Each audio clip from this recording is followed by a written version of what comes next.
I want to talk about a little more money that we've saved. This is why I love the DOGE mentality. I love DOGE. I love the mentality of DOGE. You have Doug Collins, former colleague of us here at the Salem Podcast Network anyway, now is the head of the Secretary of the Veterans Affairs. And he has said that they've saved roughly $900 million after reviewing just 2% of the contracts. Now, remember, the left tried to make a whoop-de-doo last week when they said they were going to cut about 80,000 jobs. He's got something to say about that. But here's the summary from Breitbart. So you got the Veterans Affairs have saved, again, $900 million after just reviewing 2% of its contracts.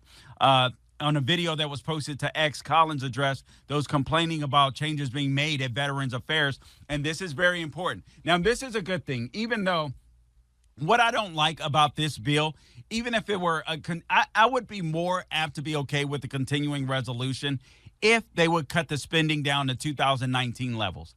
But they're not doing that. They want to keep them steady, where that is an improvement. I just think you're going to give a lot of weak-kneed conservatives, quote unquote, or Republicans time to buckle. And that is my concern.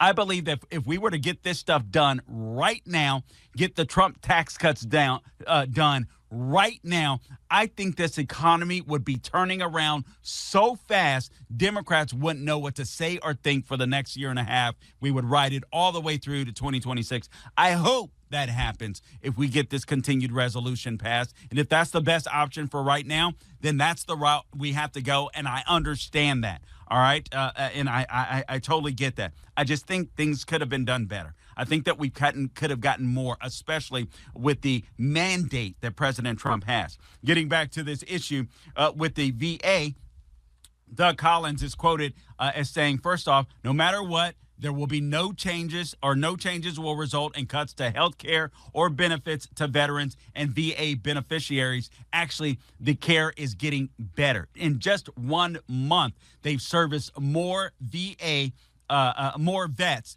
than prior administrations. He goes on to say, quote, the VA will always fulfill its duty to provide veterans, families, caregivers, and survivors the health care and benefits they have earned.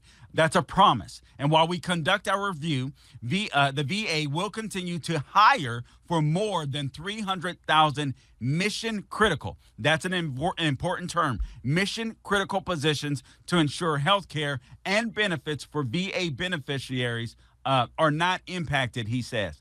He goes on to say there are many people complaining about the changes we're making at the VA.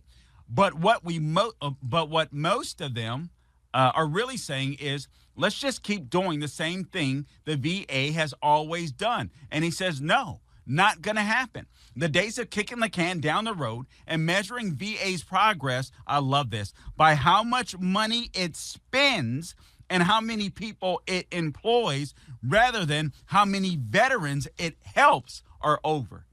This is a man on a mission. I love this. He talks about one example.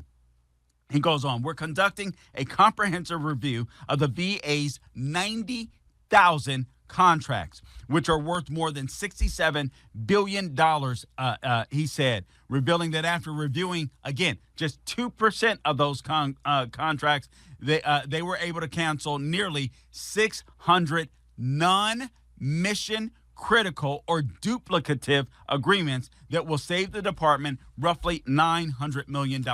Guys, duplication is a big problem in the Department of Defense, obviously in Veterans Affairs, as we're learning. All right, so there's some things that can be cut. And if you get rid of the duplication, you can use that extra money to build up the military, build ships, build submarines like we need, and in this case, really help the veterans, instead of having all of this overhead by people that don't need to be there servicing non-critical missions. All right, he goes on to say, just imagine how much more we'll be able to save after we review the rest of the VA contracts. The money we're saving by eliminating non-duplicative contracts is money we're going to redirect to veteran-facing healthcare benefits and services, resulting in massive improvements in customer service and convenience. You've never heard customer service, that term, aligned with the VA. You're hearing it now. He says, we regret Anyone who loses their job, it's extraordinarily difficult for me, especially as a VA leader and your secretary, to make these types of decisions. But the federal government does not exist to employ people. It exists to serve people at the VA. He goes on to say, we are focused on serving veterans better than ever before, and doing so requires changing and improving the organization. And then he identified the bureaucracy as the number one issue getting in the way of veterans' care. He's not going to have it. He says, quote, as I have said before, we owe American veterans and hundreds of thousands of amazing employees solutions. And mark my words, that is what we will deliver, close quote. Kudos to Doug Collins, taking care of our vets, the men and women that go out and serve this country, the men and women that fight to keep America safe. The least we can do is when they get back, make sure that we provide them excellent service, excellent care. We haven't been doing that, so forgive us for that. It sounds like we've got a man that wants to make that right, and I'm so happy about it. Let's go to the lines. Let's go to Brant. Brant is in L.A. Brant, welcome to the Dennis Prager Show. You've got the mic. Courageous and magnificent Carl. I love you daring to say that a government shutdown is nothing more than Bull, Biden, Obama, Schumer, Schiff. Our government has been shut down for years without our knowledge. It's been AWOL. It's a phony narrative, as you call it. And Elon Musk's DOGE has proven it in checks and spending. 80% of the deep state federal government's work is fraudulent and fascistic and Marxist leftist embezzlement.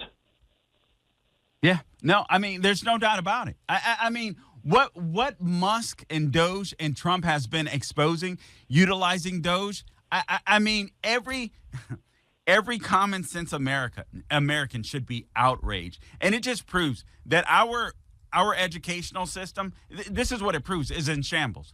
This is basic civics.